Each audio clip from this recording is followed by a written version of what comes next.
Le dessinateur Sampé est aussi un passionné de jazz et de musique classique. À 85 ans, il sort un nouvel album, Musique au pluriel, dans lequel ses héros sont des chanteurs et des compositeurs. Ses idoles s'appellent Maurice Ravel, Charles Trenet ou Gershwin. Ses dessins sont toujours aussi tendres, fragiles, poétiques. Il s'est confié à Alexia Gaillard.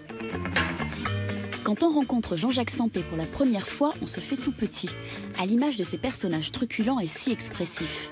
En plus de 60 ans de carrière, de la création du Petit Nicolas en 1960 aux centaines de couvertures du magazine New Yorker, en passant par les dessins de presse et ses albums, le dessinateur a su imposer un style unique.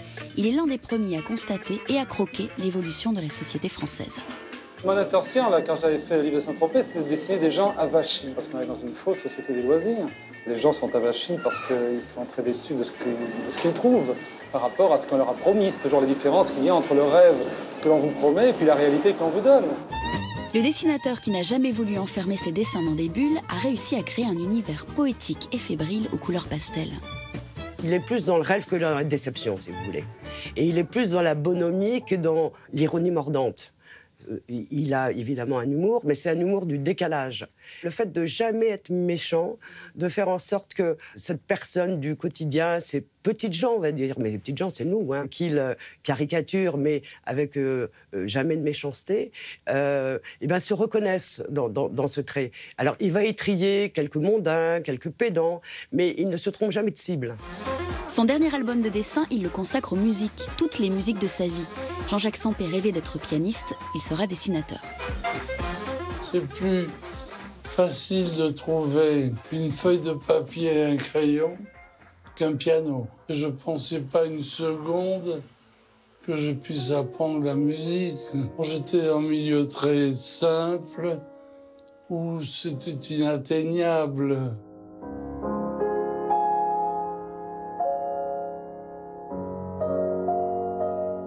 La musique lui a sauvé la vie. Lorsque petit, il entend chez lui que les bruits des assiettes qui volent entre ses parents qui ne cessent de se chamailler, pour être poli, il se réfugie auprès d'un petit transistor. Et là, c'est l'émerveillement, c'est cette musique qui envahit sa petite chambre. J'ai découvert, en trifouillant la radio, par hasard, deux de mes musiciens favoris. Un, c'est Claude Debussy, et l'autre, c'est Paul Misraki, que vous connaissez. C'est lui qui a fait « Tout va très bien, Madame la Marquise », entre autres. Tout va très bien, Madame la Marquise. Dans son panthéon musical qui l'accompagne lorsqu'il dessine, il y a aussi Charles Trenet, Ravel, du jazz, beaucoup de jazz, particulièrement le jazz de Duke Ellington. J'ai rencontré un jour, il a gentiment voulu jouer avec moi. Il m'a dit « Faites la main droite et moi je fais la main gauche, la plus difficile ». Inutile de vous dire que j'étais horriblement impressionné, malade d'effroi, mais j'étais très content. C'était un homme charmant. Il avait un regard d'enfant très gentil. Héros des dessins de Sampé, les musiciens sont une formidable matière qu'ils s'amusent à mettre en scène.